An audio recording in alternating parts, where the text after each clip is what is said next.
Assalomu alaykum, hurmatli obunachilar. Mana bugun yana bir videorolik chiqaracakman. Ko'plaringizni savollaringizga binoan. Gerangullarimiz sug'arishi, nechta dabrina berishi ko'rsatacakman ham. Iltimos, faqat xorazmcha gaplar videorolik qiling debdi kimlardir. Bugun sizlarga xorazmcha gaplashga harakat etaman. Bu meni nevaram, 10 qo'lim bu. Shu nevaram bo'lmasa, ahtiqim bo'lmasa, bu ishlarni o'zim bajarib bilmayman.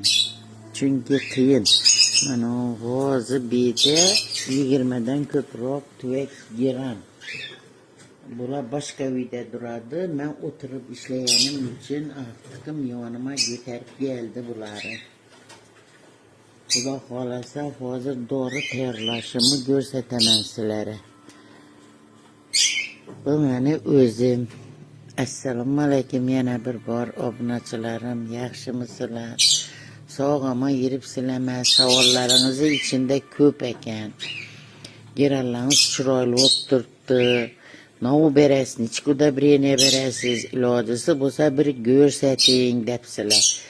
Ina meni o'tirishim, dik turib ishlashim qiyin, o'tirgan joyda borni boricha ko'rsataman deb beda berib qo'yibman sizlarga. Hem birato'la xorazmcha gaplang deb xudo xolosa harakat etaman. Nevaram meni 2 qo'lim ap keladi, ap ketadi, ap parib qo'yadi, ap keladi. O'rtoqlar, endi kuzatinglar, ko'ringlar. Sizlarga xudo xolosa nechta breniya beraman, nechataman, hammasini ko'rsataman.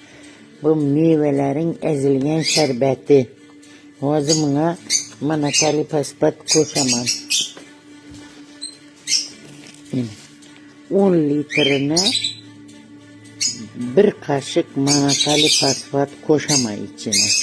Keyin ikkisini yaxshilab aritaman, isrof qilib buni. Keyin berganimdan ko'rsataman. O'rtoqlar, xudo xolasa manaqali fosfatdan bir qoshiq salamandan ustine bitta isrof suv salaman, qaynarroq. Bu sharbat enor, banan, nashvati, alma, hammaga qo'shaqi bor bunda. Hatta piyoz, ketishga, hamma narsasi bor shunda. Shuni hozir ustine yine o'rtoqlar, mana ustine qaynagan suv salaman bitta. Suv yilishi uchun. Gullarni yilitib to'g'risini eritish uchun. Dim ichsam emas, havo haroratidagi suv bo'ladi xudo xolasa. Hozir buni sizlarga gullarni sotib berganimdan ko'rsataman. Buni eritib xudo xolasa. Yine o'rtoqlar, shuni 2 minutlarcha eritib turaman buni. Yaxshi erishi uchun. Keyin hozir gullarima beraman. Men gullarni. Yine o'rtoqlar, bu tuxumdan chiqqan gerallarim mening. Balam tuxumdan chiqartirib berdi, shunda o'rishda chiqartirib o'rak keldi deydi. E'tibor etgan bo'lsangizlar, yine bir de kurtek chiqaryotir gullash uchun. Oq bo'lib gullaydi deydi. Xudo xolasa gullasa yana ko'rsataman. Bularga yine ishatib suv beraman. Yine obunachilarim, bular mening qirqib yoshartirgan gerallarim. Qirqib yoshartirganlarimni suv berib chunki açılıp turibdi. Endi ko'sak baylab yana ochilishga tayyorlayotir. Shuning uchun manaqali fosfat bilan sharbat beryotirman. Bularga kuch bo'lsin, boshroy bo'lib ochilsin deb o'rtoqlar. Jonlanib ketadi shunda bular.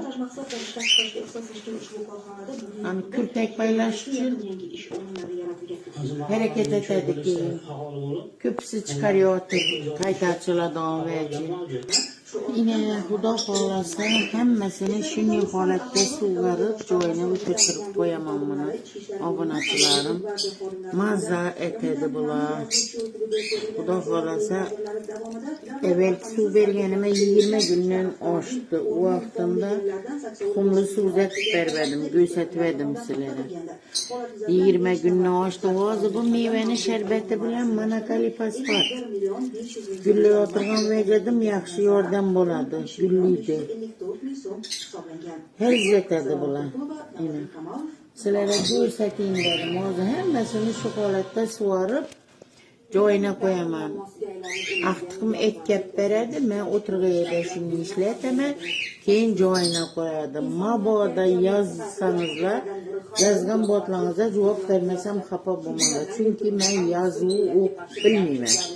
Qachon uyga kelsam ahtiqima o'qitaman, nodeylarni bilaman, keyin yo ovozli xabarda yo ahtiqima yozdiraman. Mendan xafa bo'lmang, hammangizni yaxshi ko'raman. Savollaringizni javob qo'yishi istamayman. Javob berishim kerak havo. Meni obunachilarim sizlarni dim yaxshi ko'radi, gavermamangiz.